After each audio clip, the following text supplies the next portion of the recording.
Young Kobe.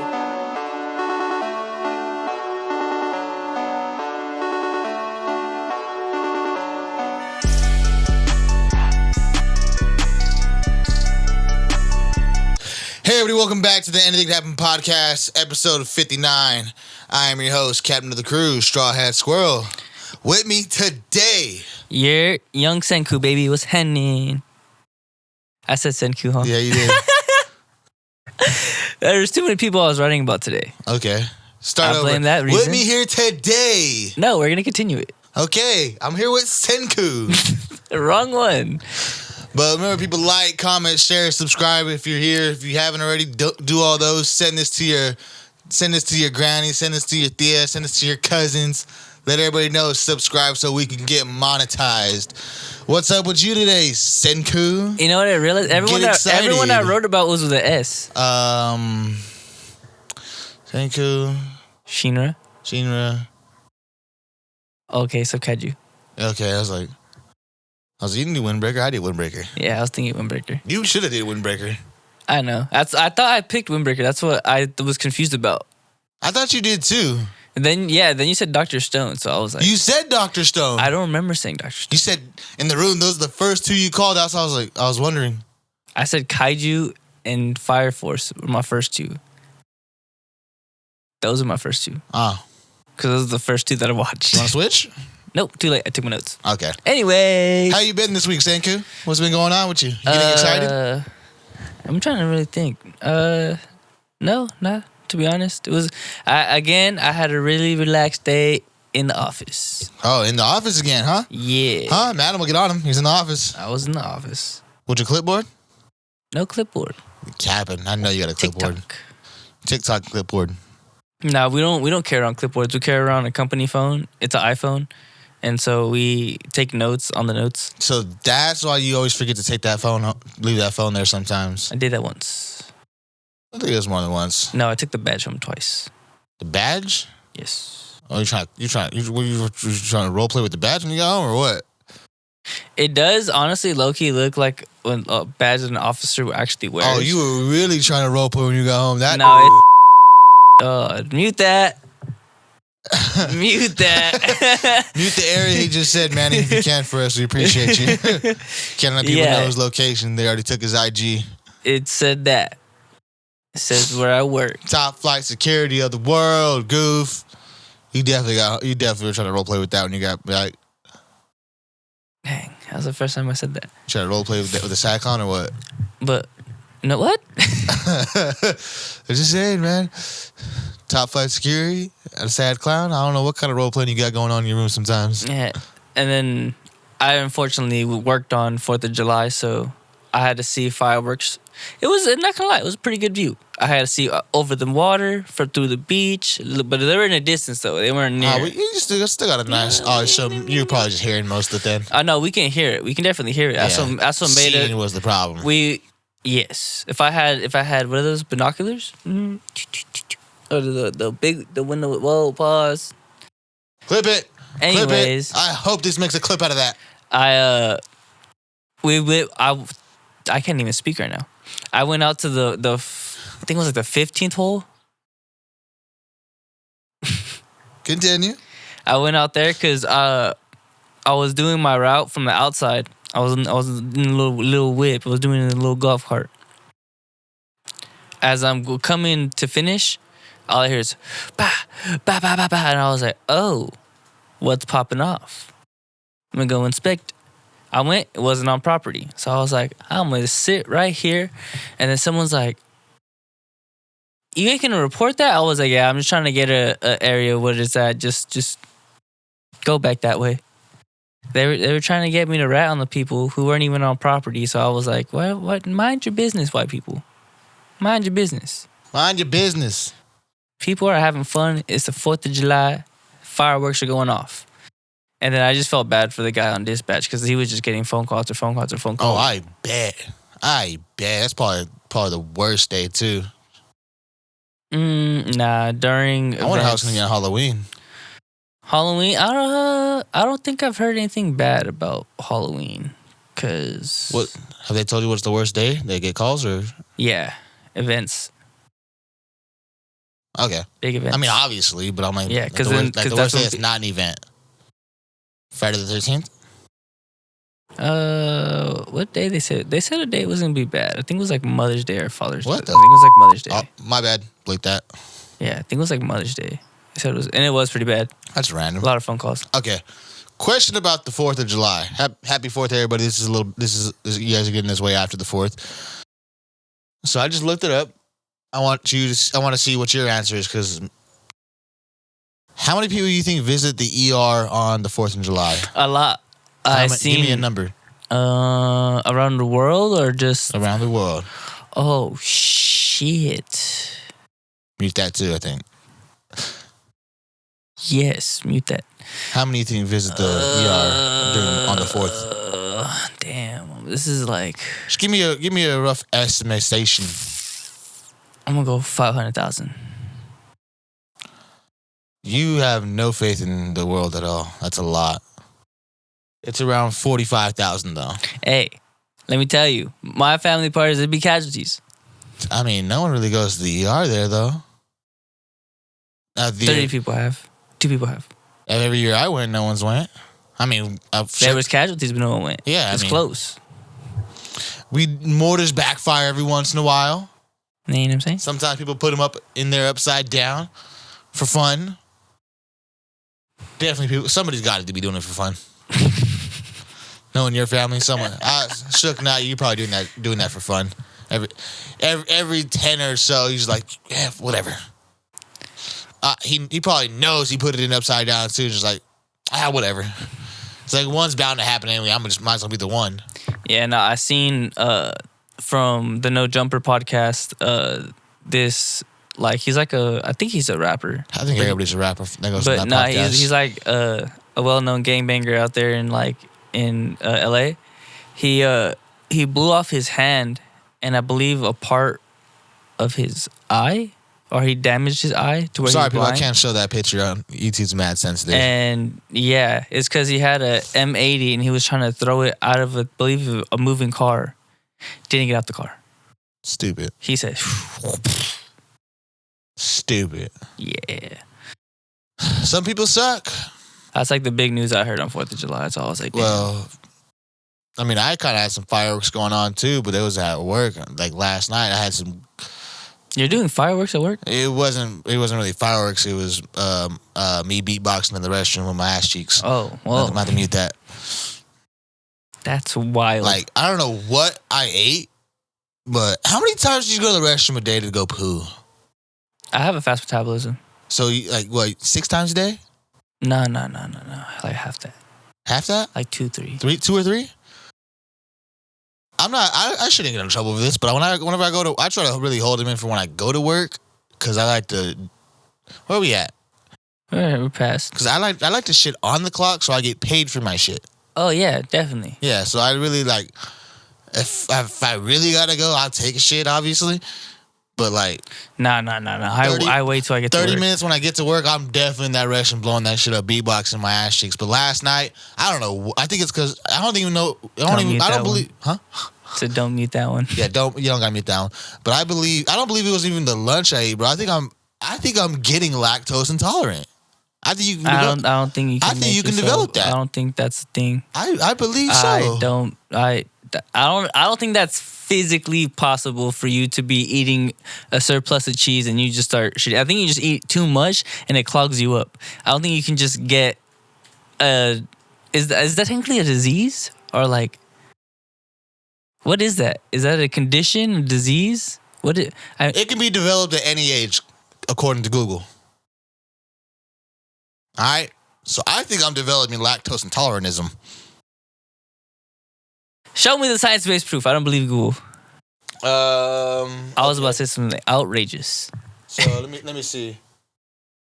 Primary lactose intolerance gradually starts producing lactase and enzymes that I don't know that word. Can happen due to other medical conditions or small intestine issues. What's wrong with your stomach? I do eat like shit. I'll say that now. My diet ain't the worst, but it's definitely not the best. Oh, I changed my diet. My dad used to be like, shit. Yeah, but I mean, I've seen people with some nasty diets. We used to have a roommate. We're going to go ahead and just use the fake name. We're going to call him Kyle. This man would get his food from the Dollar Tree. And I mean, like, he'd get Dollar Tree Cheetos, the Dollar Tree cheese, some Dollar Tree burritos, a Dollar Tree microwavable food, bro. Like, this man, Kyle, would eat like shit. I'm sorry for laughing this hard. Yeah. And then, I mean, he would sometimes get some stuff from grocery outlet, but his diet was probably the worst I've seen. And then we had another roommate. We're going to go ahead and just call him Junior. This motherfucker would eat anything in the fridge or cabinets. Anything. These are all fake names, people, by the way. Anything. You know what I'm talking about. It'd be 3 o'clock in the morning. This man would be up in the kitchen making burgers.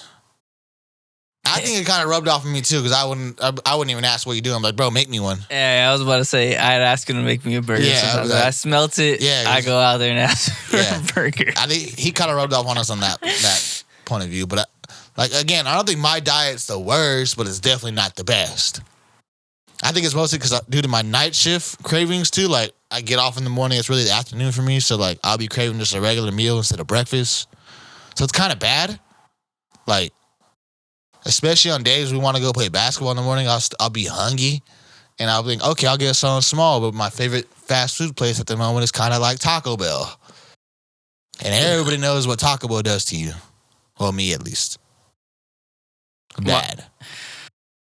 Just why? There's McDonald's. There's Burger King. I get tired of Burger King. Only serves breakfast in the morning, and their breakfast is kind of butt. What? Yeah. What do you get from Burger King for breakfast besides tater tots? The breakfast sandwich, the biscuit breakfast sandwich. That don't smack from BK. That should be smacking. No, it don't. If you really want a breakfast sandwich, I'll go to McDonald's or Wendy's. You could get a croissant from Wendy's. I don't know. I just don't. You got to go before 10:30. That's why. I just don't go to places in the morning. Yeah. I used to see you at McDonald's, but I prefer the Wendy's breakfast over McDonald's even now. But like, I don't really crave breakfast in the morning like other people do because I get off late. So it's not the morning really for me. It's like really afternoon. That's why I can go ahead and crack a brew, crack a tea, and I feel. You really can't though. Yeah, you can. That's way too early. That's the afternoon for me though. No, it's the morning for you. The morning for me is when I go into my shift, which is like at 9 a.m. or 9 p.m. And then I work all night. I don't sleep at work at all. We sit there and watch anime. We just finished AOT. We're starting Full Metal now. So when I get out of work, I got cravings for not breakfast, but like a good like meal. Like breakfast. So, no. Yeah. No. Am I weird for that? Some pancakes. And I don't really like pancakes like that. Unless they're homemade. I'm a waffle guy. Waffles do smack. Like my lady gonna make breakfast, but those be the days I really eat breakfast when she wants to wake up early and cook. But even then, like, I'll be up for a few hours before she gets up wanting to make breakfast, and then by then that's when like, okay, I'll sleep for a few hours, then wake up to breakfast. That's good for me. But when I'm just constantly up, I don't crave breakfast like that. Is that weird? I crave breakfast when I work nights. Am I weird for that? It's nighttime. Exactly. It's my nighttime. Why would I want breakfast? No. It's morning time. You just said it was nighttime. You go to work at nighttime. Yeah, but when I get out, it's pretty much my nighttime. No, it's morning. But it's my nighttime. No. You know how like people on the other side of the earth, it's different for them? I'm over there right now. But I'm here. But you're here. Yeah, but when you're not there. I'm physically here. I'm mentally there. No. So I feel like that's okay. No. I mean, it would be different if I was going out having like sushi at fucking 8 a.m. or 6 a.m. I don't even think anywhere serves sushi. I don't think anywhere should serve sushi that early. That's wild. Yeah. Oh, you know what? I take that back because when my girl makes aguachiles, I will fucking around and come home and I'll eat. I will. Dude, I'm getting hungry just thinking about it. Cheat list be banging no matter what time of day it is for me. I'll eat that shit in the morning, afternoon, night. Oh, I'll pull a junior and wake up at 3 a.m. just to eat that shit. Am I weird for that though? I don't think so. I think it's like on my mental, I'm over there. So it's like morning. It's like afternoon for me. It's not morning. When I'll crave breakfast like at. Dude, that's weird then. I really am kind of weird then. Oh, damn. Me realizing it now, like, I'll crave breakfast at like 10 p.m. 11 p.m. That's when I want some bacon, egg, and cheese. That's crazy. You're supposed to comfort me and tell me I'm not weird, bro. Help me out here. No, you're a fucking weirdo. Oh, that's fucked up. No, this is why you can't be comforted by your friends here at the Anything Can Happen podcast. Little comfort. No comfort at all. You get called out though. We get judged a lot. They listen and completely judge. Oh yeah. But I don't want to tell you anything about my week anymore. I don't got nothing else, and then that's all we did. That's all I did. I didn't do shit. I mean, I had a meeting at work we had a meeting with our overnight team, and our new store manager has been there for like a few months now. Our first meeting with her ever, even though we're supposed to have it like every other month. She's been there for like almost 4 months. This is our first time really meeting with her like this. And she sat down and she wanted to listen to like everything we had to say. And we had a lot of complaints. A lot. Like at least 2 whole pages of complaints. He's snitching. I mean, we weren't really snitching, but we were calling departments out for their negligence and managers out for their negligence. I was name dropping managers because they were being more friends. As a manager or supervisor, Manimal, help me out here. As a manager or supervisor, you need to be able to hold your associates accountable for what their actions, right? You need them to do their actual job so stuff will get done. It doesn't happen that way. They're more of friends to their associates than actually managers or supervisors. So none of their guys get held accountable, and their excuse for one of the guys is, oh, well, he's leaving in July, so there's no point of us really trying to tell them to do anything. So I'll go to work, and there'll be 5 guys in one department when there really should be only 2 or 3. And then our unload team should consist of 5 guys. We have 2. So when we get there, we have to start unloading and doing another team's job. And then on our no truck days, we have to do. Remember I told you that the department had 5 people in it? We're going to go do their job too, because they like to dick around, hold hands in each other's pockets. So when you're on power equipment there, you only supposed to have 1 spotter. They have 4 spotters. So we think it's kind of dumb and stupid that they do that and don't get in trouble for it. And I've been complaining about it a lot lately because I come in and have to do all this extra work for people who don't do it during the day and still get paid. And I ain't gonna lie, OG's been asking to get a raise for us because we do a lot of work. He sees it. Everybody sees it. And he always says, like, oh, you guys do a great job. We wouldn't be nothing without you guys doing your stuff during the overnight. Let us know. Give us something, because they buy food for everybody in the store, right? We get crumbs. They're like, oh, yeah, we got food for you guys. It's in the break room. There'd be nothing left. I think the last week they bought corn for us, street corn, but it wasn't even street corn. It was like corn in a can. Put it in a boiler, had it cooking there. We got a lot of young, stupid people in there, so by the time we got to it, there was tahini poured all over in the corn juice where you're supposed to get your corn at. The top for the lemon cap was legit in the middle of the whole mayo jar. And there were no bowls or nothing to put our corn in. Not that there was a lot of corn for us to even eat, but there was nothing to put our food in to eat. So what do you mean you left food for us? What do you mean you left something for us? You left us nothing. So we kind of really told her all that stuff that was going on. It's like, okay, that's kind of stupid. At the end of the meeting, so you guys got anything nice to say about the store? I was like, oh, well, we worked good together. We can communicate. We have a group chat. Do any other departments have group chats?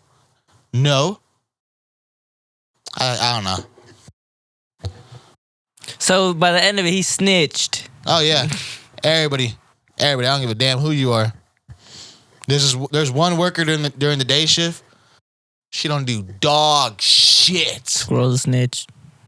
Oh no, they know that she don't do shit. They know she be getting. I don't know if I can say this, man. Whoa. You might have to mute this part, but she getting porked in the restroom and brags about it, and it's surprised when people know. You filthy animal. Is she at least pretty? No. That is crazy. It's wild work. Man, during the day is crazy. During the day. That's what I'm saying. During the day is crazy. I just realized that you said she's a day worker. Day worker, bro. Mid shift. Highest peak of sun in the sky type shit. If not in the restroom, her car. Or Who's the person's doing this? car. I can tell you after the pod. Is it another worker? No. Former worker. Oh. That's crazy to... That's just crazy in general. Yeah. Animals. You filthy animals. But that's enough talk about what's been going on in my shitty work life. You want to talk about what you got for news? Or you want me to start with something real quick? It's crazy. Animals, bro. I don't think I was... never mind. I was going to say, I was probably never that bold, but high school, I was a different animal. I'm not going to speak on my words at work. Yeah. You're an animal, too. You're an animal, too. All right, you want to throw one of your pieces first, or you want me to start one? So, I guess I'll go first. So, for all you Dragon Ball fans, how would you guys like to feel that everything is now canon? Even the Dragon Ball movie is now canon. I know. The head slide on the car scene. It's now canon. How does that make you feel? Toriyama is probably turning over in his grave right now. Because that is crazy. Everything is canon. I can understand him canonizing GT and Daima. But once he said everything that's everything ever been licensed produced by Dragon Ball, I was like, dude, you're really fumbling the bag here. down to the games and all, everything is canon. Because I understand there's different universes, timelines because of the whole time machine thing they did during one of the seasons, but canonizing Dragon Ball Evolutions, that's legit probably one of the top 3 worst rated movies of all time. All time. And now it's canon. Now it's canon. And now people are saying Dragon Ball can never stop being made because it will cause an economic departure between Japan, and it will make everything crumble if it stops being made. So everything just has to be made, even though it's going to be bullshit from now on. I honestly don't believe that's true, though. How would it cause an economic crisis? Fuck you. How would it cause a crisis? You didn't want to say the word. No, I didn't. How would it cause a... Spell it, motherfucker. Hey, I can say it. It's all that matters. But anyways, it can cause a crisis because that's where, I guess, a lot of Japan's money source comes from, is from Dragon Ball Z. I'm guessing. I'm not too sure. I don't know the facts upon that, but it was just something I read upon. I'm thinking about it now. It's popular in a lot of different countries, too, like Mexico. I know everybody out there fucks with Dragon Ball Z. The cartel had a ceasefire for a whole day just because of the death of the writer. That's honestly probably the biggest place I know that messes. Oh, maybe in Saudi Arabia too, because they're making the whole Dragon Ball attraction. Right? What about Canada? Canada? I don't know if Canada really fucks with DBZ like that, because I know a lot of other countries around the world really fuck with like other anime. Like I know Europe, they're really big on One Piece. Really fucking big on One Piece out there. One Piece. One Piece. No. But a crisis that big, I don't believe so, bro. Because they bring in a lot more money from a lot of different IPs, and I mean Dragon Ball being one of their biggest IPs. I don't believe it's their biggest IP overall. I think their biggest IP overall when it comes to anime or animation is actually Hello Kitty. I think that's their biggest money grab. Money. What was Hello Kitty? Like, was that a show or was it just a doll?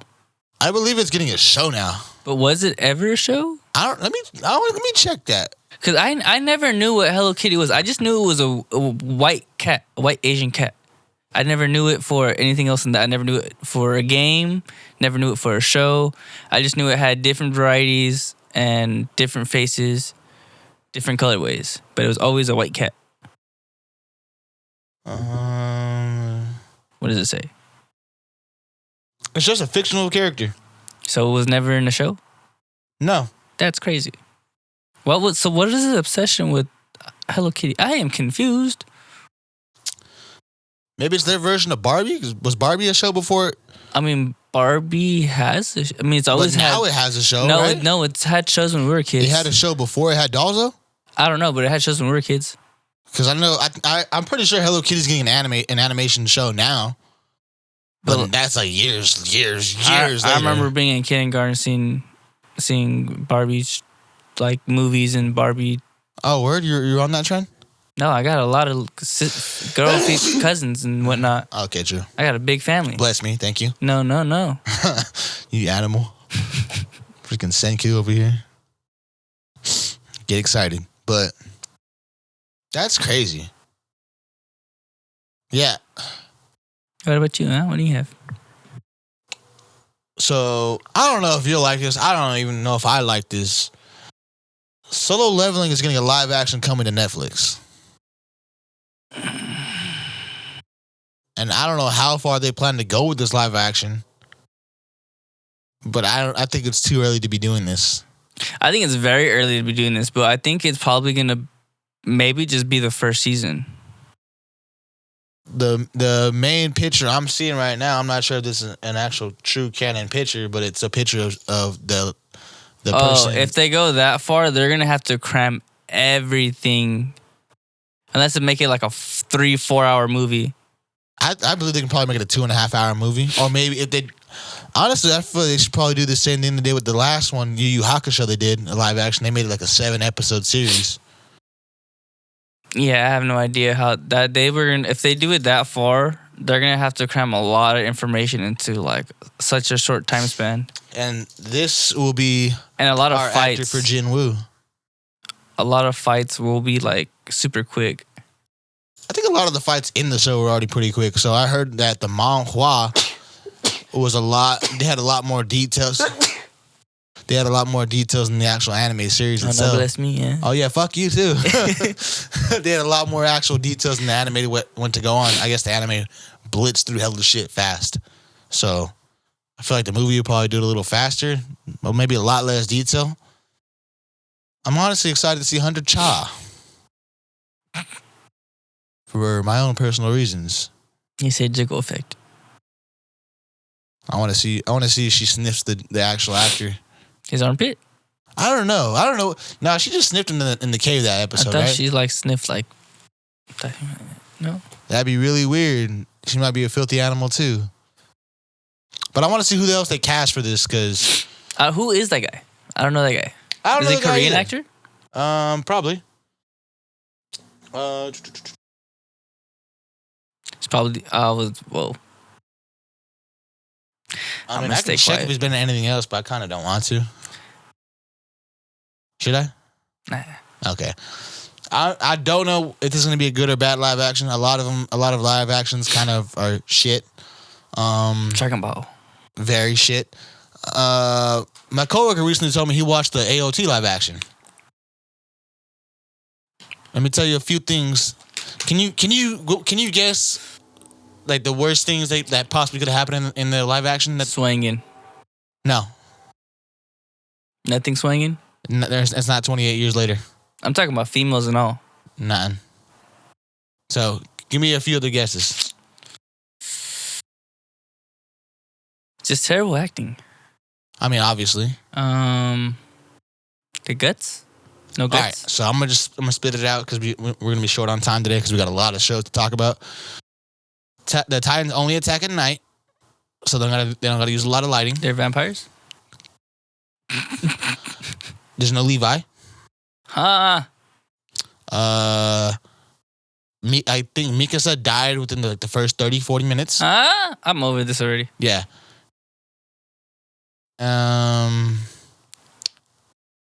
And Eren has a kid.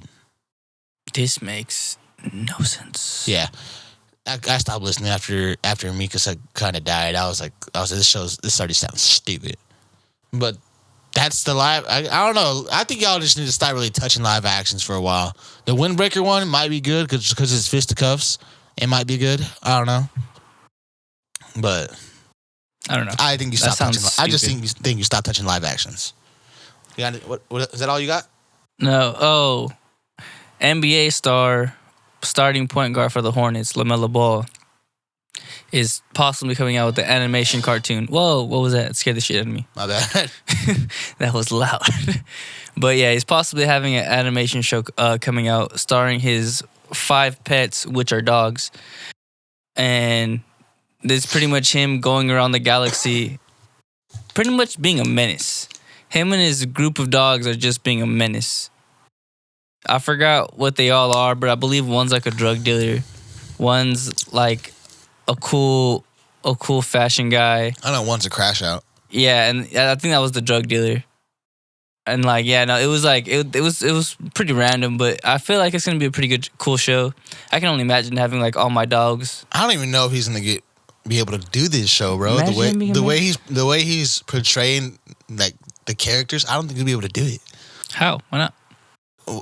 Okay, so starting just one of the starting points. He woke up in a bed with an alien girl that had 4 cheeks. So quadrupled up. Said double cheeked. I'm gonna just stop there. I don't know how. I mean, you're not gonna be able to show it. It seems like a lot of NBA stars are doing their own kind of animated series now. Animation. Well, that one's animation. Joel's making an anime. I'm more excited for Joel's than LaMelo's. I'll tell you that right now. Oh yeah, no, Joel sounds dope, but this one's just like an animation. This is like it sounds like some Rick and Morty shit. Yeah, I was about to say it's literally like some Rick and Morty shit. Yeah. We'll see who gets Swifty on that set. I don't think does anything happen on Rick and Morty like that? That they I mean, I didn't watch that show. I think there was a sex robot that Morty was fucking for a while. Yeah. But yeah, I believe they're not going to show anything, but yeah, you know? I mean, there's probably more shit in Rick and Morty I just can't think of right now. I don't know. But yeah. I want to see it. So, creator and writer of Full Metal Alchemist is coming out with another anime series pretty soon. I showed you the trailer. It's going to be called Demons of the Shadow Realm. I'm not sure when it's supposed to be dropping, but since it's from the writer of my favorite anime series, I'm excited to watch it. I actually didn't even read the summary about this show. Let me see. Honestly, I thought you were showing me Attack on Titan trailer. I thought that's what you said you were showing me. I was like, nope. No, I think, wait, my fault. I don't even know what I'm thinking right now. A lot of the characters are low-key showing similarities to the Full Metal Alchemist people. Low-key. You trying to flip the page here? What's going on? I was. Technical difficulties, guys. Yeah. I left my mouse over there. Oh, shit. Yeah, tell me that's not Pride. That's crazy. I'm talking about the month. It's crazy. It's going to be a relentless episode. And then last final piece of news I got, really sad piece of news. Another voice actor sadly passed away due to his long fight with throat cancer. James Carter, voice of Meowth, James, and Gary Oak from Pokemon series, has sadly passed away today. He also voiced Weevil in Yu-Gi-Oh, I believe. But it's sad to say Team Rocket has officially blasted off. Like, for the last time. I'm not sure if that's insensitive to say. But it's sad to hear. I never watched the show, but rest in peace.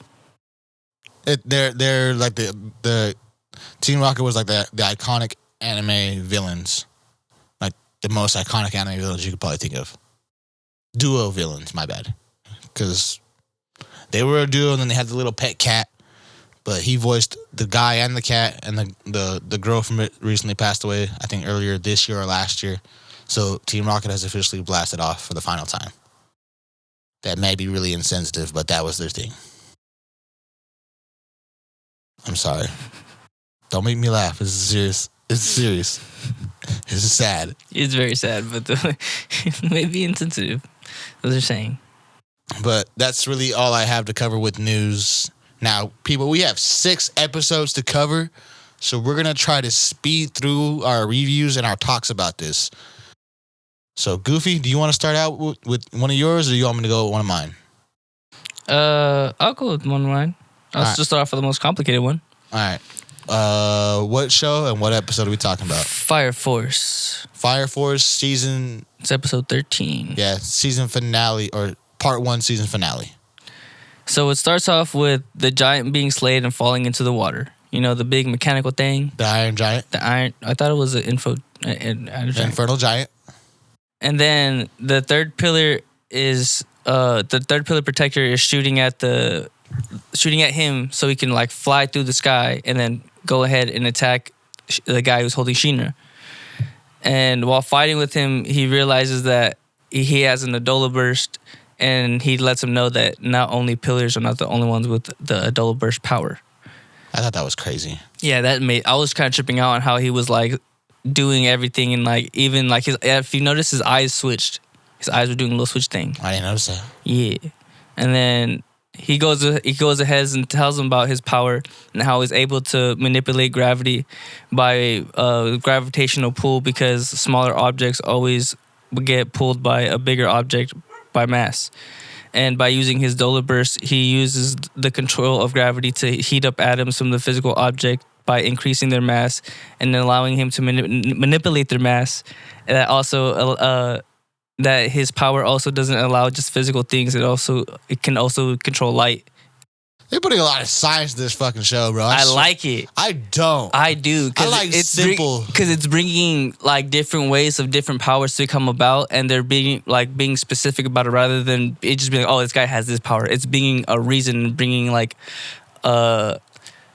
shows you how he can do different things and whatnot. It's real like gets you really thinking about it. This is how probably the different most ways complicated power in this show. Just imagine like now fire in general, the other things you can think of for like a fire, like being like, oh, I want to have fire as my like superhero power.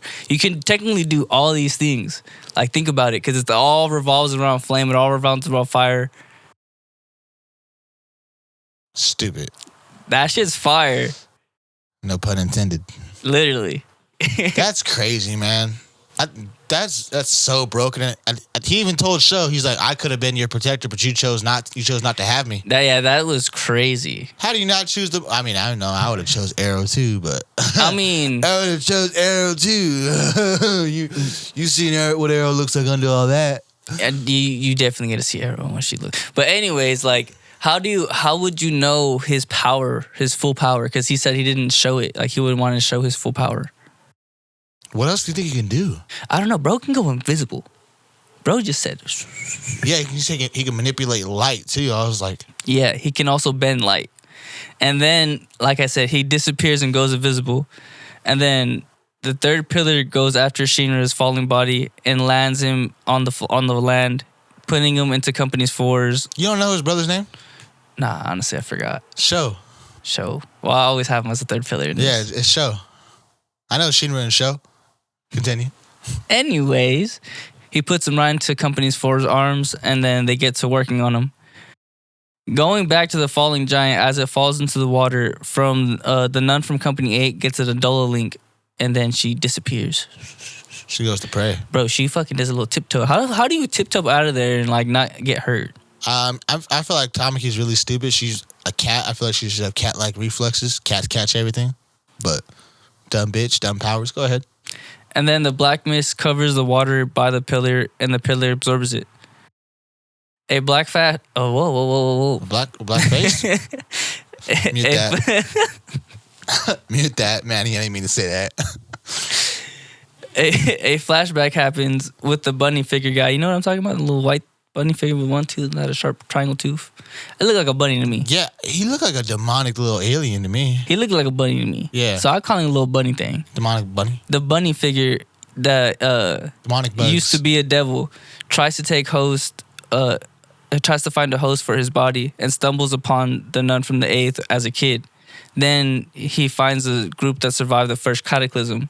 Then takes over their leader's body, stabs him, looks him right in the face, and said, "I am the captain now." Yeah, he took over Raffles.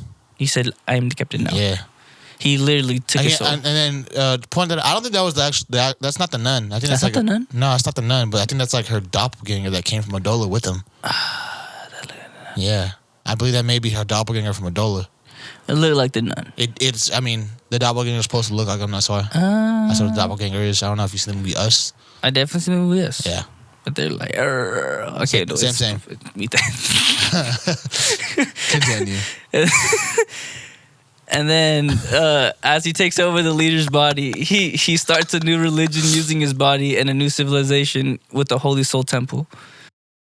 Then it shows the nun praying on her knees in the dark room, and then she gets an Adola link, but except her eyes turn a light blue. She said, "Wow, light blue."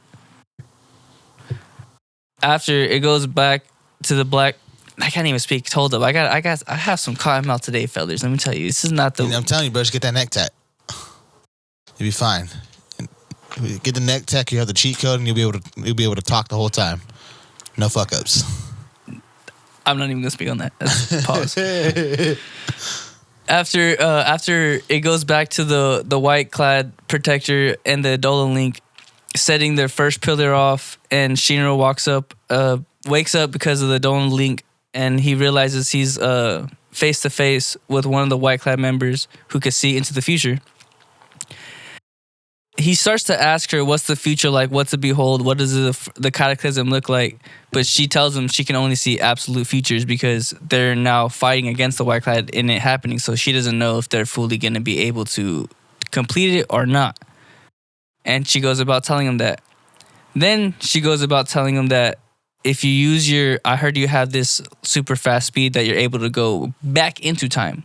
So why don't you use that speed and go back into time and see what the first cataclysm looked like? As she's about to do it, jumps on his back. Monkey, what is that called? Piggyback ride. Crazy. I'll say monkey back ride. That's crazy. Gets on like a piggyback ride and says, "I'm not leaving. You're taking me with you." Didn't she tell him through that whole talk too? She's like, "Yeah, you're even gonna fall in love with me though." Yeah, she's like, "I see the future. The future is you're taking me and you're not gonna leave me because there's no way that you're gonna leave me. And then later on, you're gonna fall madly in love with me." She's like, "Wait, what? I'm not falling in love with you. You're the enemy." She's like, "Nope, I see it in the future. So you're falling in love with me." So you can't resist. I'm like, Huda. What the fuck? My bad, I've been on Love Island lately. And then she gets on his back and they speed through time, warping through atoms, splitting apart. And then they land back, and Shinra realizes, looking back, there's no random cases of human combustion. Combustion. He realized that's the only difference between back then and now.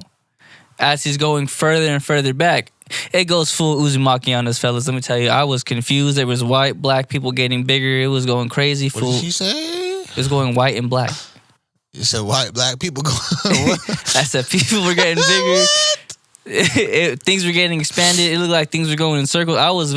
This would trip me out. I'll show you an expansion. Continue. Wow. Continue, my bad. And that's where it ends.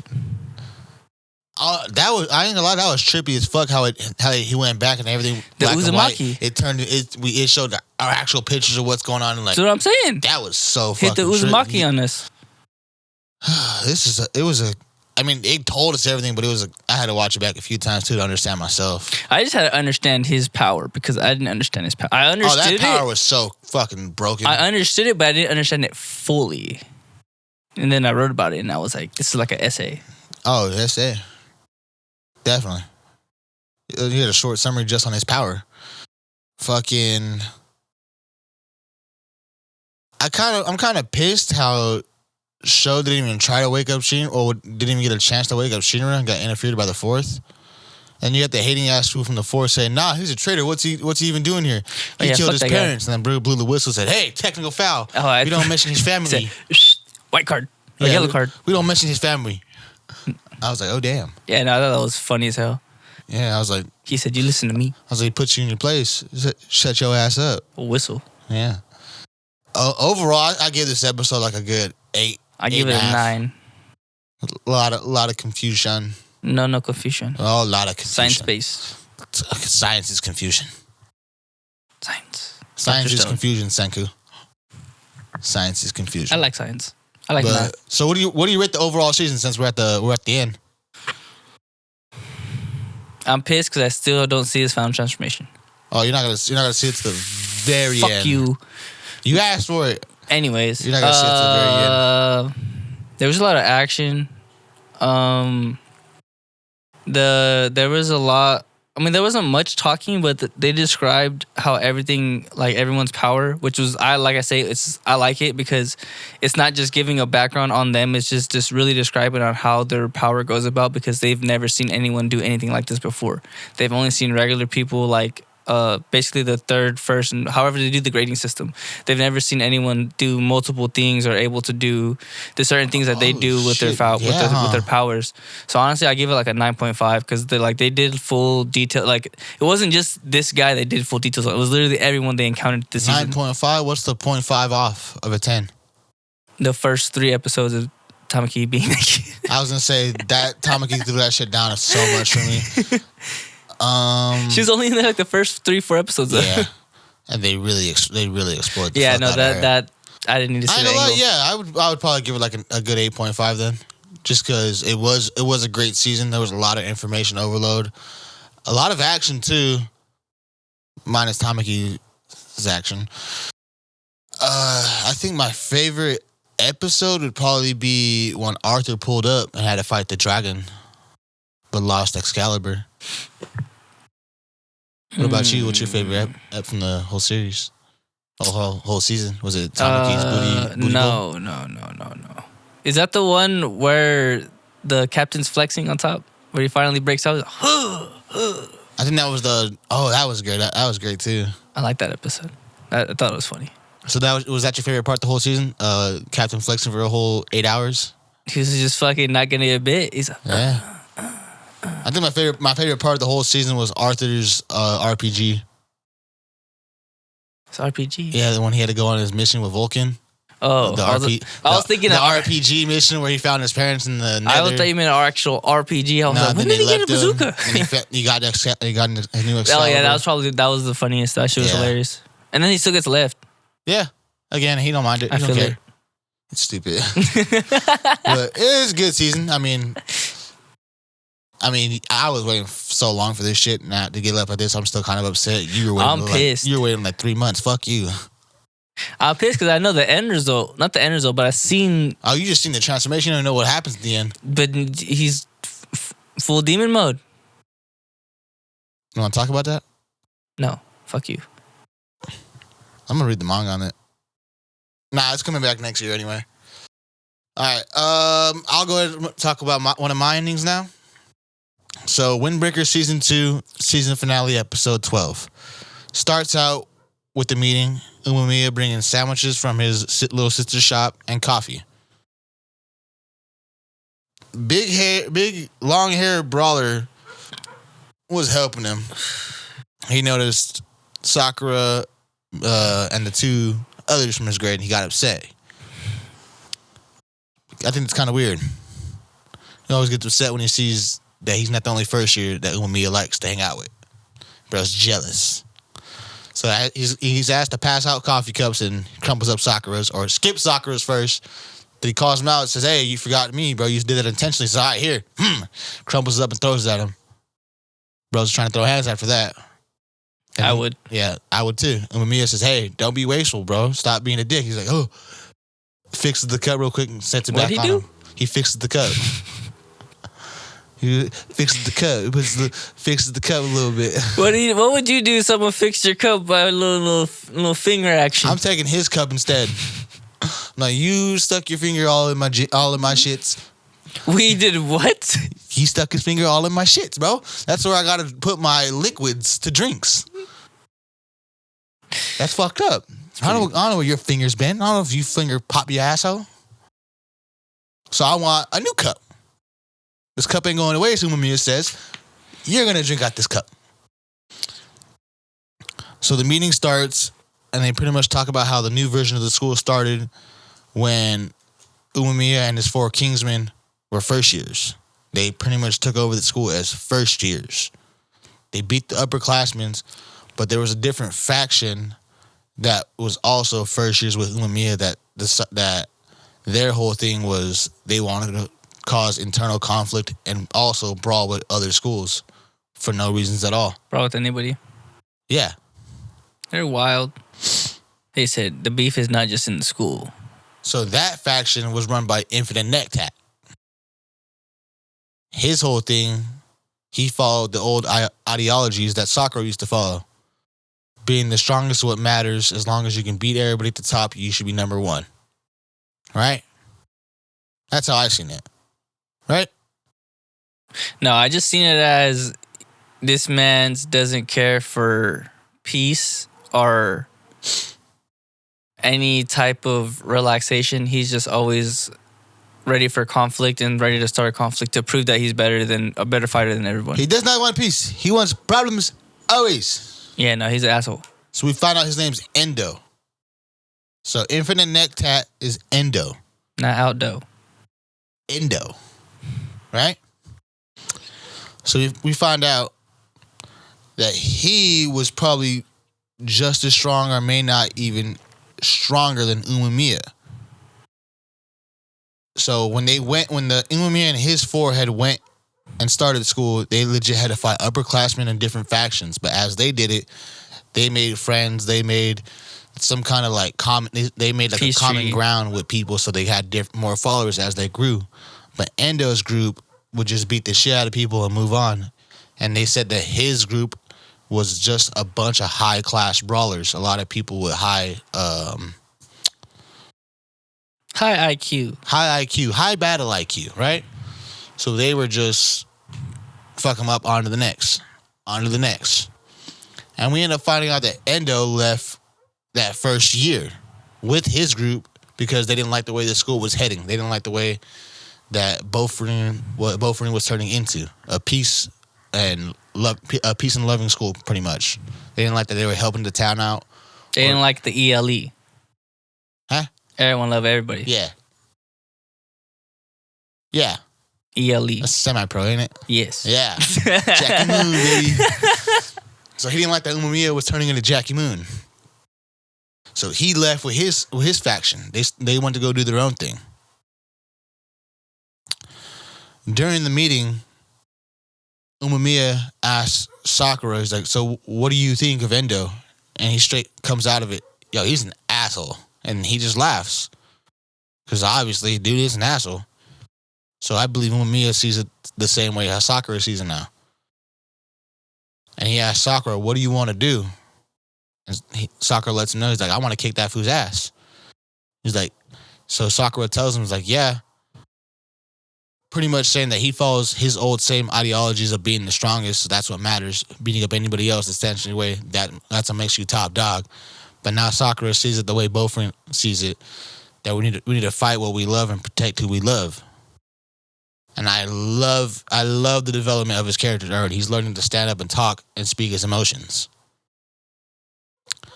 Before the meeting ends, Umemiya lets him know, though, that they never had a one-on-one fight with him and Endo because they were always fighting group fights. Shark Teeth said you left at the part where I had to fight 30 guys on my own.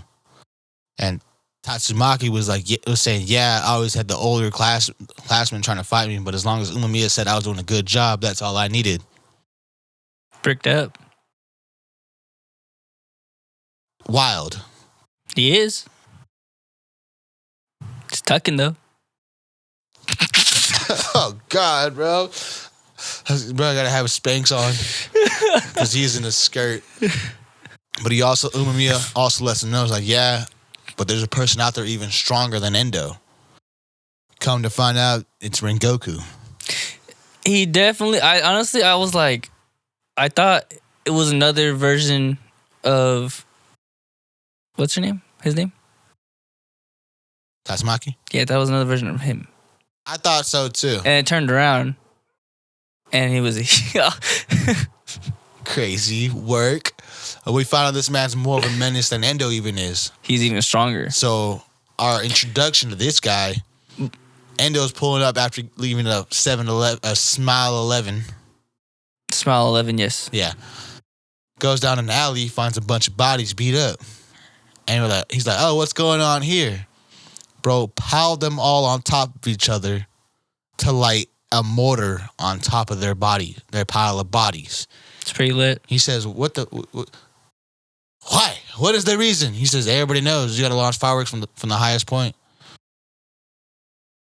That's a valid reason. I mean, you could have went on top of a building, but I mean, fuck it. I guess if they looked at you wrong, I guess, right? But did he go to Bofering, or who is? I was confused about this guy's origin. They all went. That's part of his faction. I believe he went to Bofering too. That was I thought it was a different.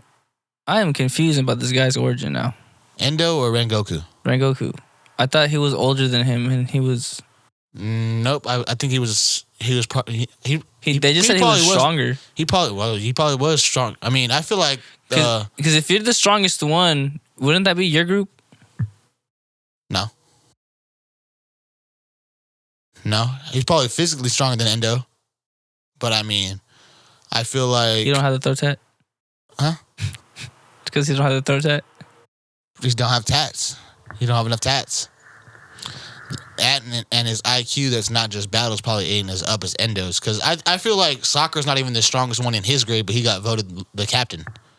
I feel like Sakura is the strongest one. I feel like Tsukushima is the strongest one. Nah, I feel like Sakura. He's definitely the biggest one. Bro, he used somebody to hit somebody else by his ankle. So? That's strong. I don't think Sakura can do that. That's lifting. You can have strength to be skinny. I don't think Sakura can do that. So therefore, I think Tsukushima might be the strongest at the first years. But Sakura just has a better IQ and a better... I don't think you need to be the strongest to be a leader. I think you need to be the strongest to be a leader. I don't think so. Maybe... I don't know. Maybe Endo just fights dirty. I would. But I don't feel like... I feel like Endo may just know this guy from like when they were younger and they grew up together. But Endo got more of a leader's attitude than the What other if he's guy. just a lone wolf? You talking about Rengoku? Yeah. I believe he's part of Endo's faction. I feel like he's a lone wolf. Because they were talking about him like he was part of Endo's faction. But they just know Endo is more of a menace because he had probably more of a presence than Rengoku. What if you went to a different school? This is going through my head. Honestly, could be because they did say that faction would beef with other schools for no reason, just to beef. But that's where the episode ends. I'll give this one a good 8. Yeah, 8. What about you? What'd you rate this episode? It was pretty comedic in the beginning. It gave good detail of the shadow guy, Infinite Throat, and didn't give very much on Rengoku. It just told us that he was stronger. There's a lot of talking, but it gave it sends like a good information. So I'll probably just give it like an 8. So overall, what do you rate this season? A Windbreaker. 7.8. What do you like better, this season or the last season? Last season, just because I didn't like the flashbacks in the middle of the fight. I like flashbacks before they go fight. I mean, they did the same thing kind of last season too. But again, I like it before they fight. But I was gonna say, I think last season they had more fights and more one-on-ones. Well, they would do the flashbacks after they fight. No, they would do it mid-fight. No, it would be like after. Nah, because what's his name? Lazy Fu from the Orange Gang. They did his flashback mid-fight. The Crash Out Kid's flashback is mid-fight. All their flashbacks were besides the first fight between the Kingsman and his homie. I think everything was like mid-fight. Maybe even besides the eye patch guy. And Tsukushima's one shot.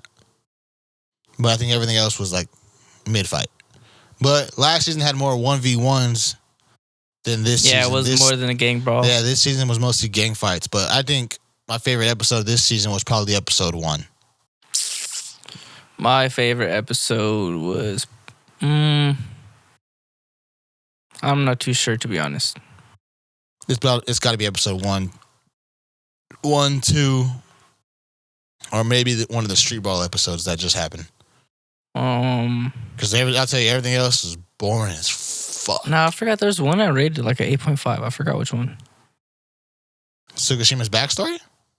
Or not Tsukishima, Tatsumaki's backstory? Was it that one? I'm not too sure. That was a good episode too, but I like the fights more because this is what I really came here for this anime for, was the fights. Yeah. I mean, like he fights in this show.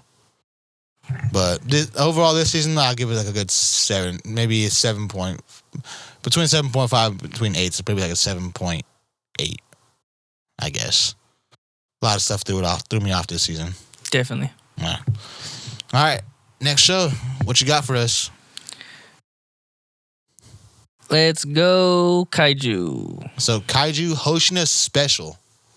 So it starts off with the old man being sick in bed. Why? Because he ate too much. Too much junk food. Squirrel. Bro, just gotta go take a shit. So it showed him as a kaiju trying to do this rinse out the stomach method. This man regurgitated his stomach onto his tongue and was washing it out with the hose. I was kind of wondering why they blurted it out until they said it was his stomach. I said, holy shit. That's a valid way of thinking. That's crazy. That's a valid way of thinking. So at 9:30, everyone goes to go check out their schedule. Turns out everyone has a day off. For the very first time, they all got the day off.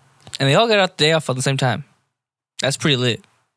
Who is running the division then? I have no idea. Everybody's off. Captain, vice captain, all the new recruits are off.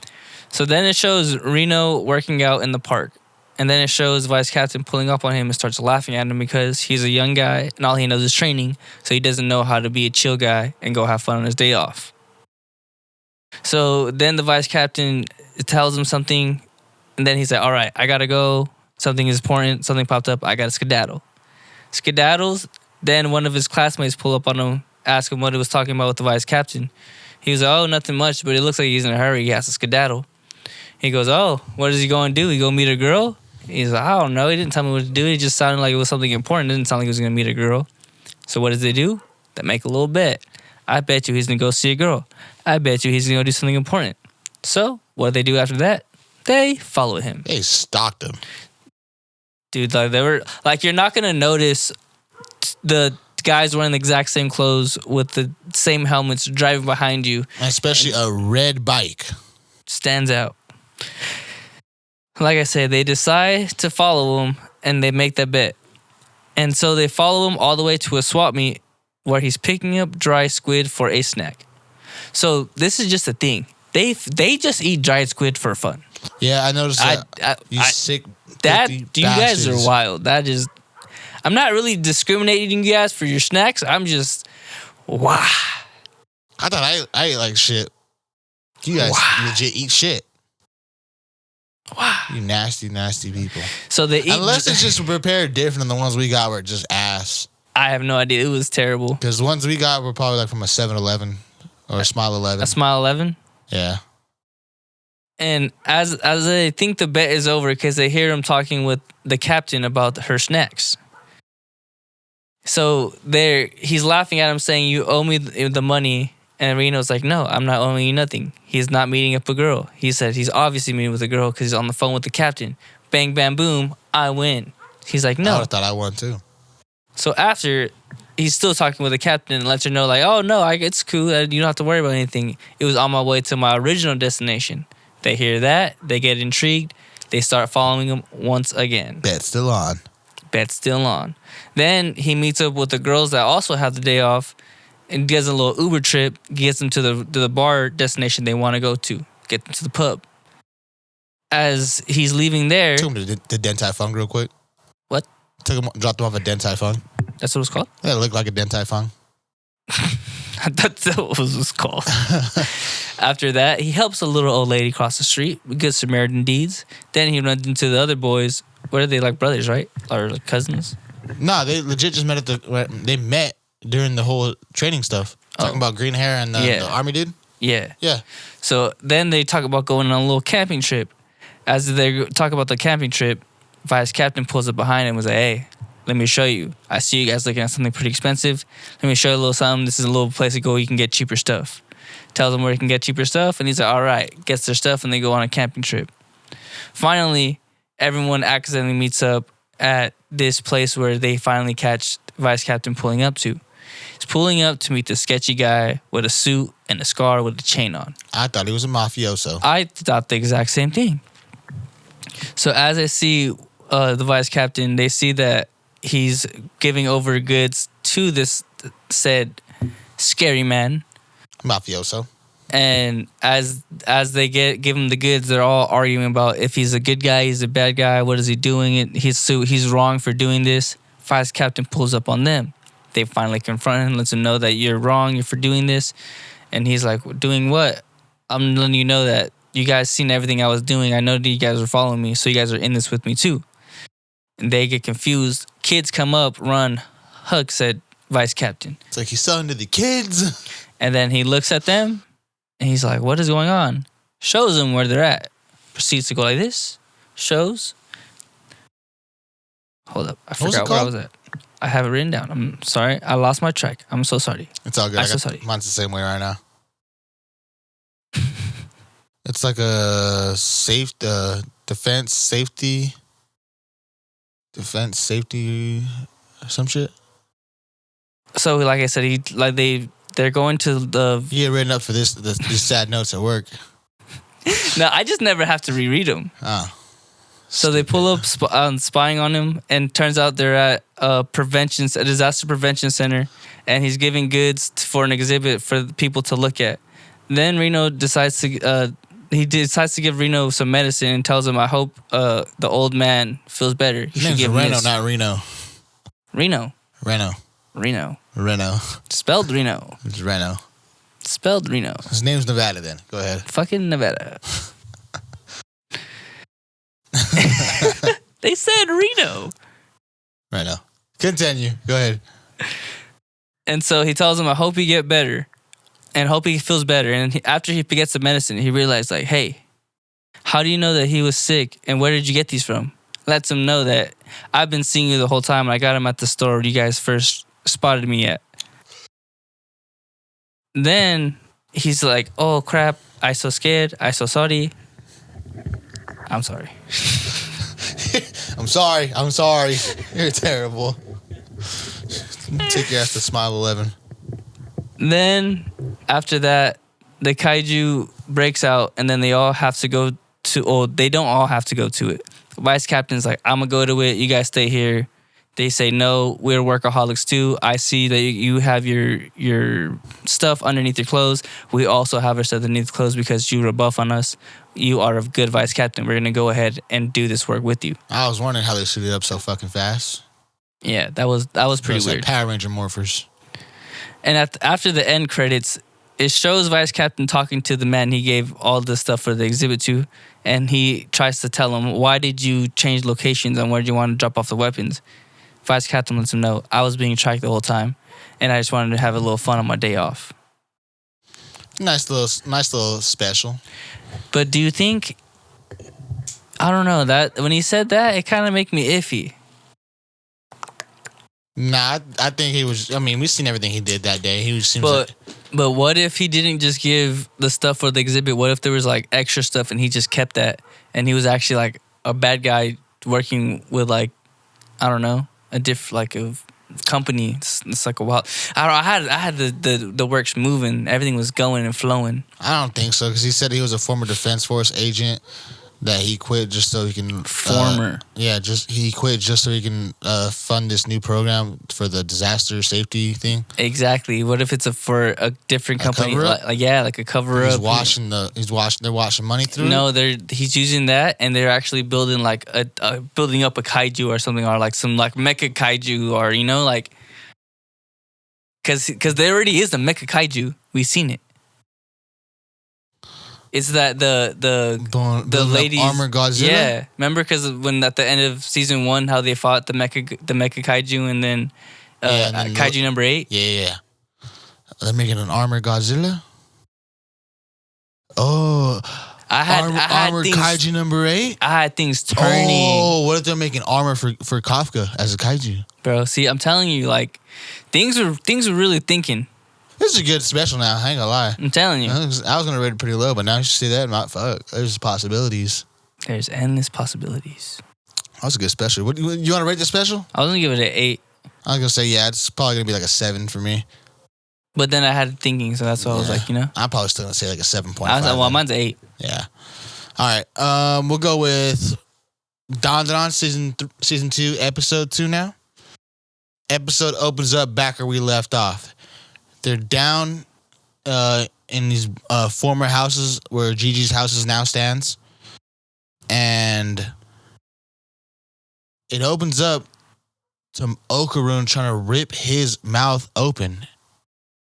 I don't know what kind of self-harm. I don't know if that's the first go-to for self-harm, but they end up finding out later on. But after he stops Okarun from ripping his own mouth open, Momo wakes up and immediately grabs a big shard of glass and tries to off herself. He couldn't get to her in time. I thought she was done dada. Luck of the mouse. Luck of the cat. Luckily, they had Turbo Granny's new vessel, which brings random luck to whoever. So she's repeatedly trying to off herself, but stabbing Turbo Granny every time. I thought that was hilarious. She just said, help me. She said, tie the fucking 4 eyes up with the twine and come get her. And she was struggling to pull that piece of glass out after it, bro. I ain't gonna lie, Turbo Granny might be my favorite character this season. I was hella laughing. So we end up finding out the mountain snake spirit uses psychokinetic abilities to make people want to off themselves. But for some reason, Gigi's unaffected by it. We don't know why he's unaffected at first. But Turbo Granny's like, she says, really, you don't know? But right as that happens, Okarun was still causing noise. So the snake spirit reacts to the vibrations of sound throughout the houses. So he starts attacking the houses. And with nothing left to do, Gigi tries to save everybody by throwing Okarun, Momo, and Turbo Granny. Well, he throws the 2 on her shoulders and grabs Turbo Granny by her collar and tries to run out. Bro, tell me why this man got ultimate strength out of nowhere. I mean, he's already an athlete. I think he was kind of built. It says he was an athlete, but you think you have the ability to pick me up and then pick your girl up and then pick Luffy up and then skedaddle? Hysterical strength. And we know this man's a historical.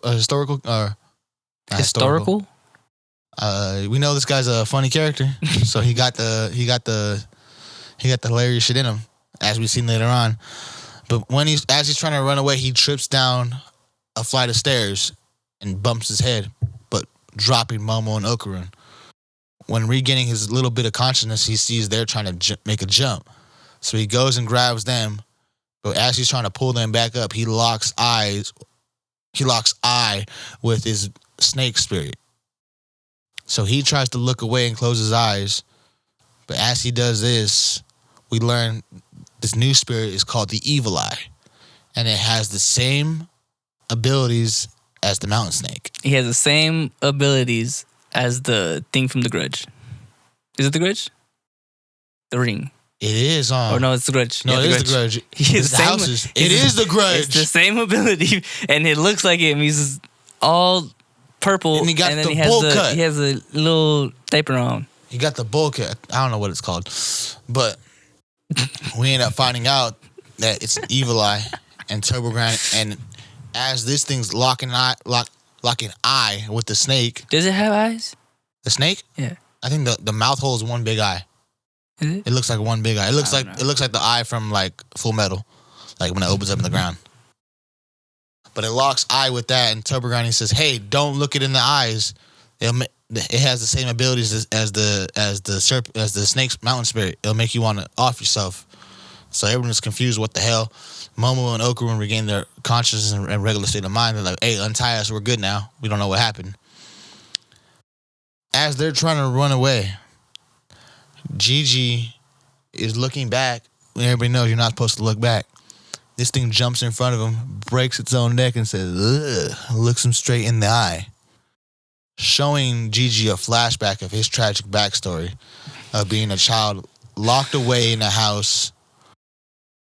I don't know what happened to his parents, but this kid was locked away in solidarity and forced to watch other kids play and have fun through small cracks in the window. I thought that was sad as shit. How'd you feel about this yokai's backstory? I thought it showed that his parents got sacrificed with the serpent. No, it never showed the yokai's parents at all. But it did show after the yokai was sacrificed to the first mountain spirit, because it said that 200 years ago. So I believe 200 years ago, this yokai was the first sacrifice to the mountain spirit.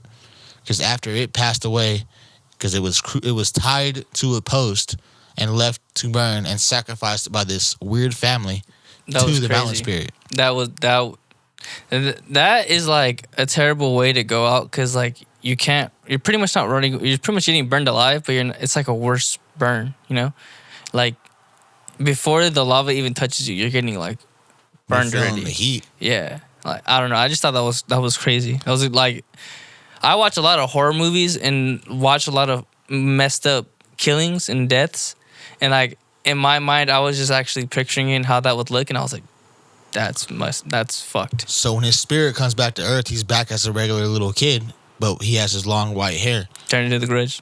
That's what I'm saying. Turn into the Grudge. And the yokai doesn't realize it's a ghost, but he can see new families, so he never got to really play or have a childhood, so he always locks eyes with the kids first. And when the kids panic and tell the parents, like, there's a ghost here, and the parents will lock eyes with it, that's when the snake spirit curse will take over it, and the parents will commit off themselves in different ways. And it happened so much to a point where even one kid's parents didn't believe him, and it was so the kid was so scared of the yokai. The yokai had remembered back to his childhood where the kids were playing outside and they were doing a dance. So he decides to do the dance to try to make the kid happy. I believe once the kid made friends with the yokai, that's when his parents were able to see him and lock eyes with his evil eye and off themselves again.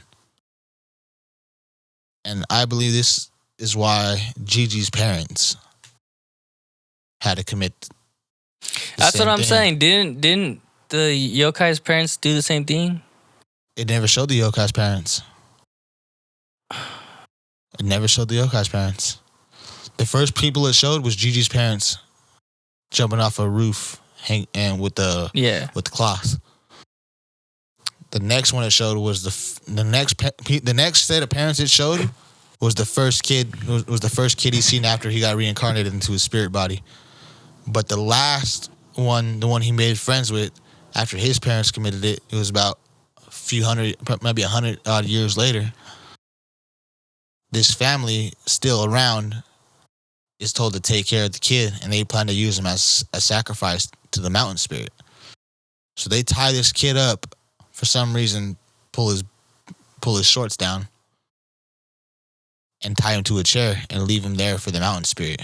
And the yokai, being a yokai, it can't physically help the child, so it's trying to untie him from the chair. Oh yeah, that one I felt real bad for. And he said I can't help you, but I want to kill his family. So he says, look at me. And I believe that's when he gets the full possession of the first child, thus creating the grudge that we see with the bowl cut. Gigi, being the kind person he is the perfect vessel for any yokai spirit. Meaning, that's probably why Granny Seiko was probably always calling him a genius. Turbo Granny informing Momo of this. She's constantly telling him, hey, come here, don't go where you're going, stay next to me. But Gigi, seeing the backstory of this yokai and feeling sorry for him, he wants to run down to the very first house that he got sacrificed in. And once he runs all the way down, he runs into this first house, sees where this kid was locked up, opens it up, and still sees his body tied to the stake right there, just with his hair still growing. I thought that was spiderwebs. Honestly, some of it could have been spider webs. Most of it was probably his hair, though. So after this, the spirit gains full possession of Gigi's body, making it the perfect vessel.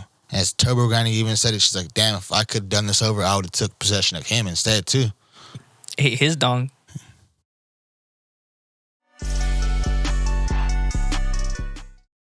So Gigi ends up becoming the perfect vessel for this yokai, the evil eye. And I'm not sure if it's one of the strongest ones, but he ends up becoming the perfect blue lock player after that. He does have a soccer soul ball. Yes, he ends up being able to block the electric shock from the mountain spirit snake. Then he's able to take all the souls from the house that died in the house, turn them into a soccer ball, and proceeds to kick this soccer ball many times. So does this mean you could take your soul with a soccer ball? I mean, I think it's only if you commit or off yourself in the house. Oh. Because I believe it's all the spirits from the people that has offed themselves in the house or died in the house or been sacrificed to the spirit. Kind of makes sense. So he turns them all into a soccer ball. Proceeds to kick this soccer ball many times through this mountain spirit. I'm talking about it went through this spirit plenty of times. And once it gets back to him, he does a little messy Ronaldo dribble, then kicks this ball at Momo. Gigi is not in this body right now. He has no control. This yokai's intentions now are to kill all humans. That's crazy, yeah. Turbo Granny's pissed about it. And he realizes, he's like, what kind of yokai are you? Are you those human slaves? I feel like they censored this season a little more because Turbo Granny's not cussing as much as she was last season. Because she's calling him, instead of saying shit, she's saying turd. Instead of calling Momo a bitch, she's just calling her a regular girl. And she was doing it all last season. Bring that back. I need that Turbo Granny back. Well, when he proceeds to kick the ball for a second time at Momo, he is blocked by Okarun. And he says no one will hurt Momo. And they do a quick kick action and stop the ball right between both their legs. That was lit. That was pretty sick. These men belong in Blue Lock. And that's where the episode ends. Pissed. I ain't gonna lie, this is a great fucking episode. I'll give this one a good maybe 9.5. Only I give it a 9.5 too. Only thing I have wrong with this episode is why the fuck did his sweats disappear? Why did his sweats disappear? Other than that, the design of his transformation looked pretty fucking sick too. His earrings grew. He had a third eye. He had that crazy third eye. Everything up here was like some kind of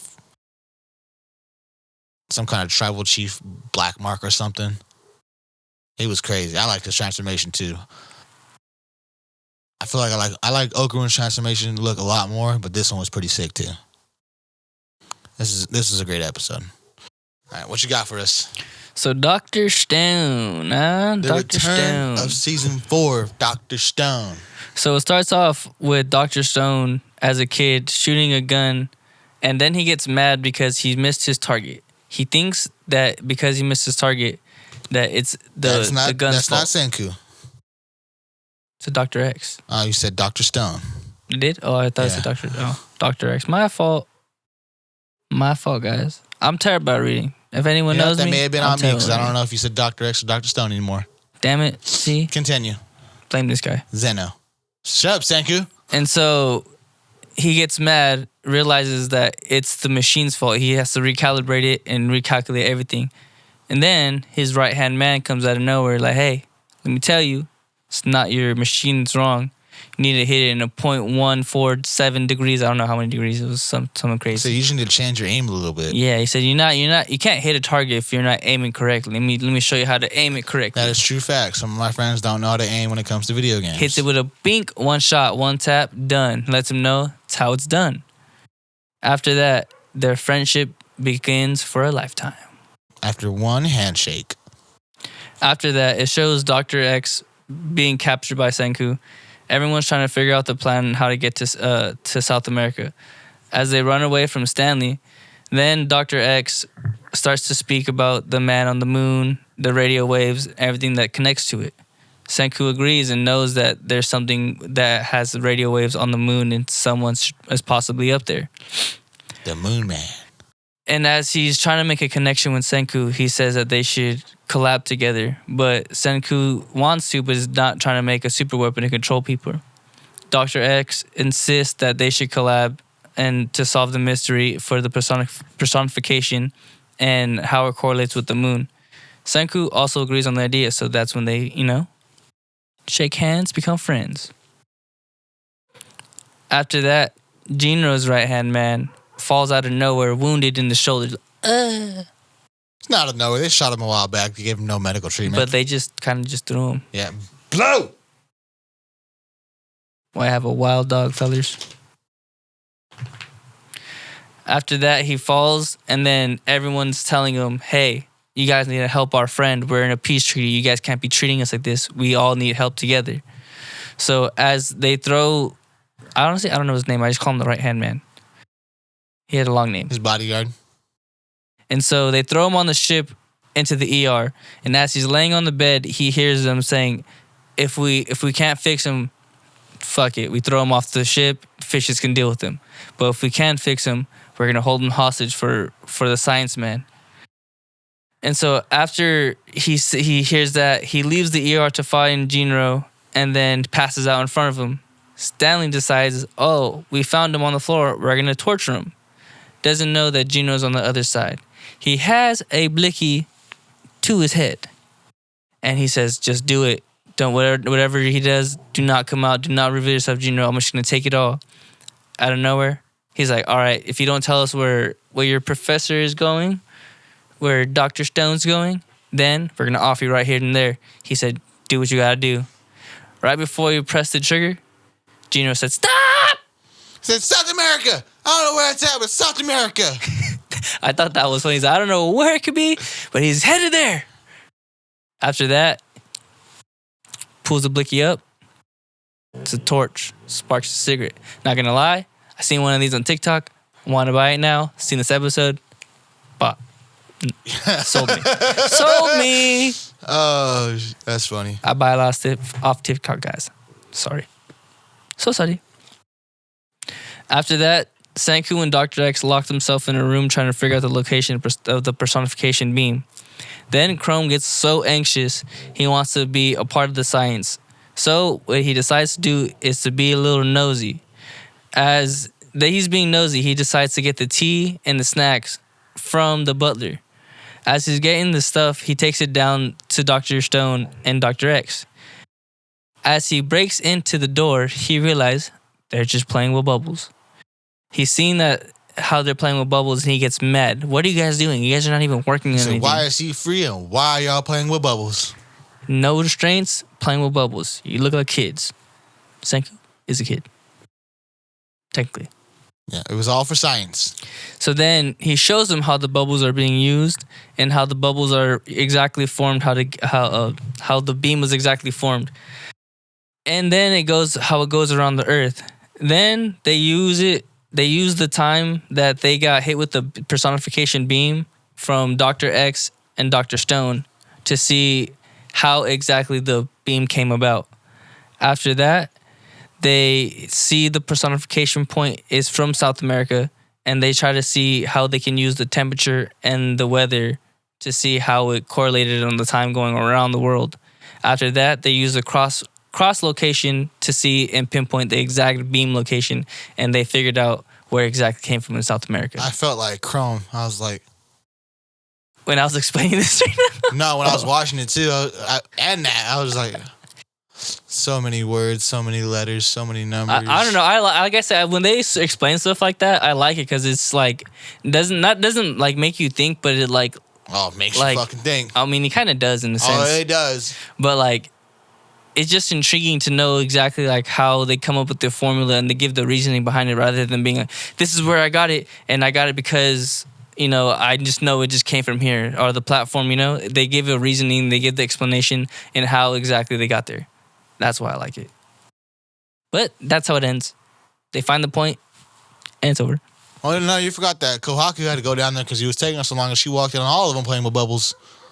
Oh yeah, then they all and then they find the beam. Well, and then the way they were able to pinpoint stuff is that the craftsman had to come down and drop off a globe he made for them. He didn't know what it was. He didn't care. He just likes to build shit. That was when that was like as Chrome walked in. Yeah. It was a good episode. I ain't gonna lie. A lot of information. This one's a good. I'll give this a fucking 9.5, dude. Yeah, no, I give it a 9.5. Good first episode. Yeah. Honestly, I summarized it because I was started writing, but that was pretty much what happened in the episode. Yeah, that was a great episode. All right, final review we have for the week. I'm gonna try to get this out the way pretty quick because we already might be going over. We're sorry, Manny.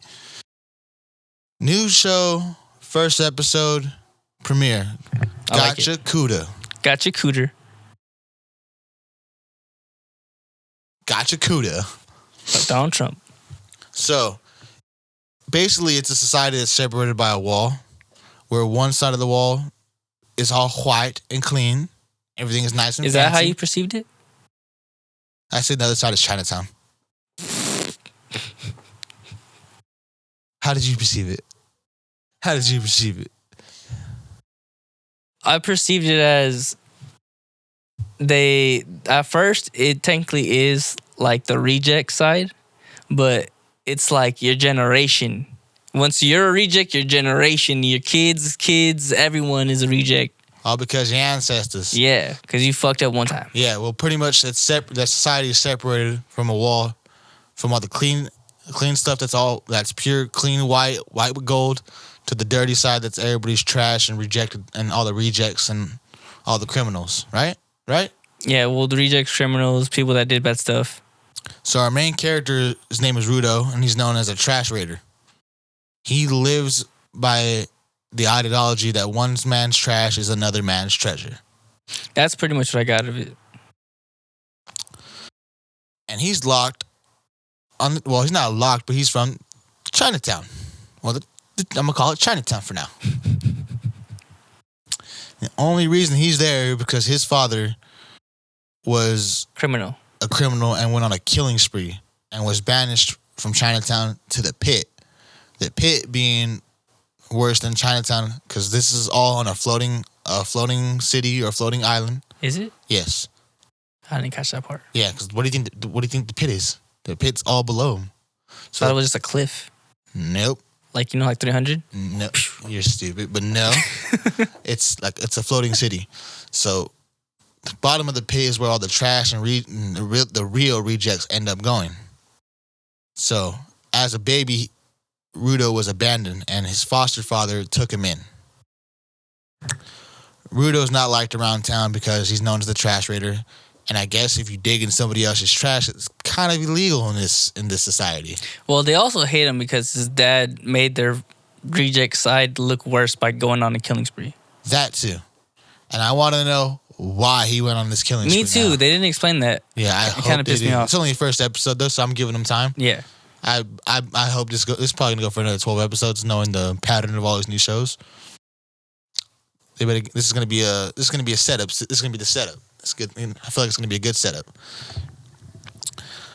So, after digging through the trash and almost getting caught during this first episode, the only thing he really gets away with is maybe a lantern and a ripped up dog stuffed animal. He comes back, he fixes stuff, repairs it, and sells it because that's the only way he can really make money, he feels, to help him and his foster father survive or even eat on this side of Chinatown. While sitting in the street, he's approached by a young lady who I'm assuming is going to be his later on relationship or love connection in this whole show. She defends him from 3 bullies that come down the street saying, "This man's trash. If you stay next to him, you're gonna catch his sickness." They even say if you've seen him without his gloves, it's really disturbing. Give you the cheese touch. Pretty much. And he kind of brushes it all off. They even said he smells like a dead pile of cats. How do you know what that smells like? How do you know what a dead pile of cats smell like? They live in a dump, don't they? But do you know what a dead pile of cats smell like? If you live in a dump. I still don't think you'll be able to. That's a pretty I was about to say something smell. Out of pocket. But he brushes all their comments off until they mention how his dad did what he did. And that's when you see his eyes kind of like twitch, and he gets a little angry. And the girl kind of brushes him off. She's like, oh, y'all need a dip. Fuck that. So as she points out the stuffed animal dog, he was like, yeah, he was going to give it to her. But even her mom pulled him and said, yeah, you need to come home now. And then she whispers to her as she's walking away. He's like, yeah, I told you I don't want you talking to that boy. He's like, do you know what his father did? So when he goes home, his foster dad, I forgot his name. I don't know his name either. His foster dad is mocking him and making fun of him, saying, oh, that's cute. You were there, but you still couldn't confess your feelings to her. I know you liked her the whole time. Why can't you just admit you like her and tell her to her face like a real man should? I like their little dynamic with each other. I thought it was really like loving. It reminds me of like an uncle. Honestly, yeah, because it's not his real dad, and he's like, he even points out, he's like, I know you. He's like, I know you know I'm just your foster father, and I know you think we're not a real family. But I want you to know, like, you don't need to pay me back. And Rudy says, like, he's like, bro, it's like, you took me in as a baby. Like, I see us as family. I don't care. I know. Like, it's fine. And that was kind of heart touching. I was like, this was a good anime dad, but he's not even a dad. You don't see much of those in anime anymore.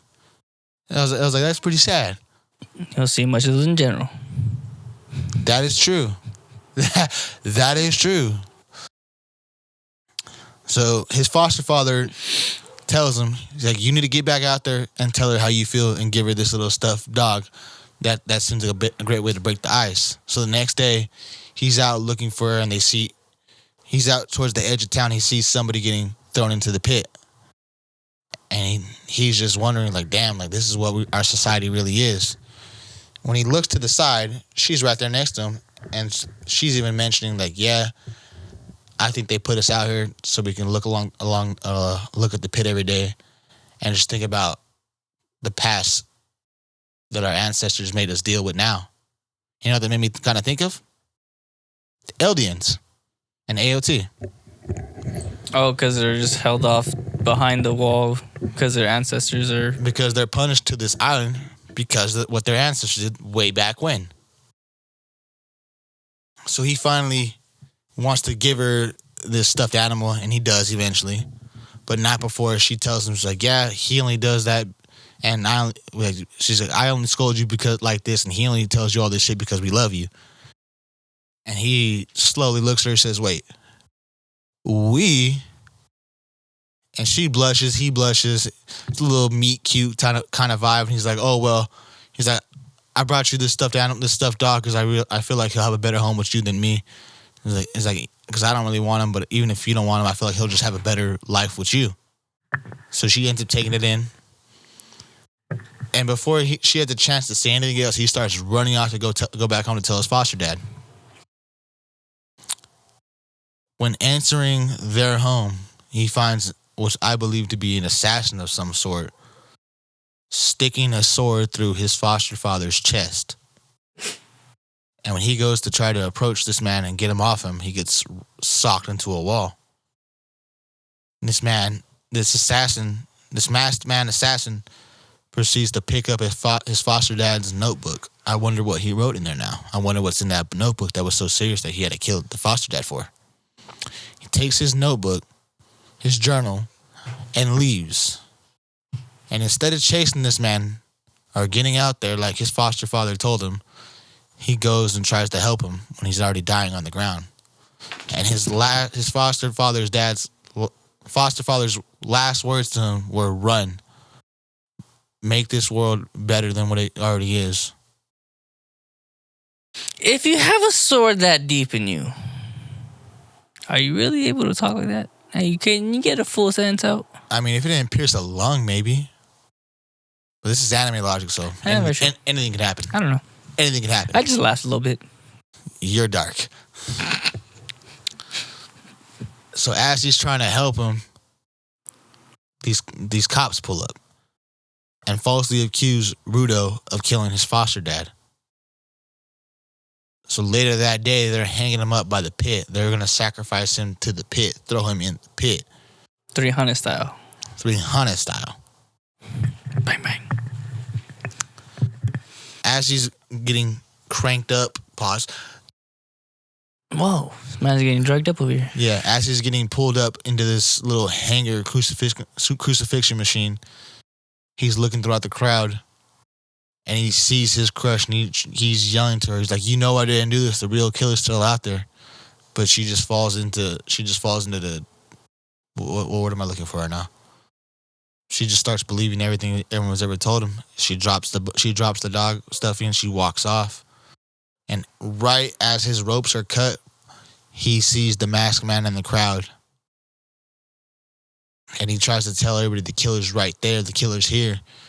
Not before the ropes are cut. He starts plummeting down to the pit. And everything going through his mind is just an enraged anger thought. So the first thing he wants to do if he has a chance to get back, he wants to kill everybody. Because everybody was saying, get rid of the filth. Throw out the filth. But everybody from that Chinatown side is already dirty and filthy themselves. If not them, because of what their ancestors or parents or somebody else, their relatives have done to get them to that side. And as this man hits the ground, there is some kind of big trash monster that appears before him. T-Rex thing.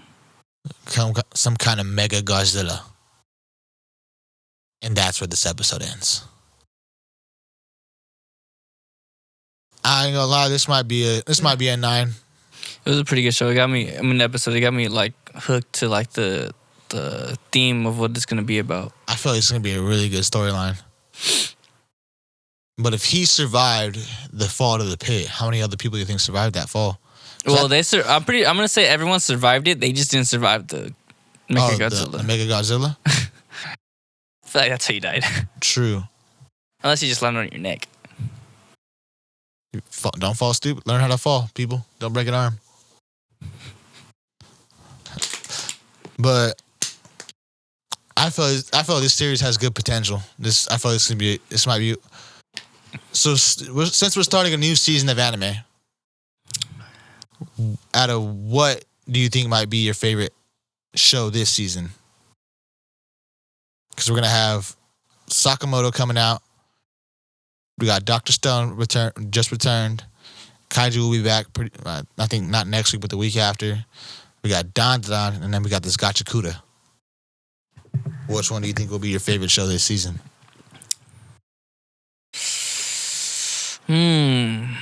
Quite difficult.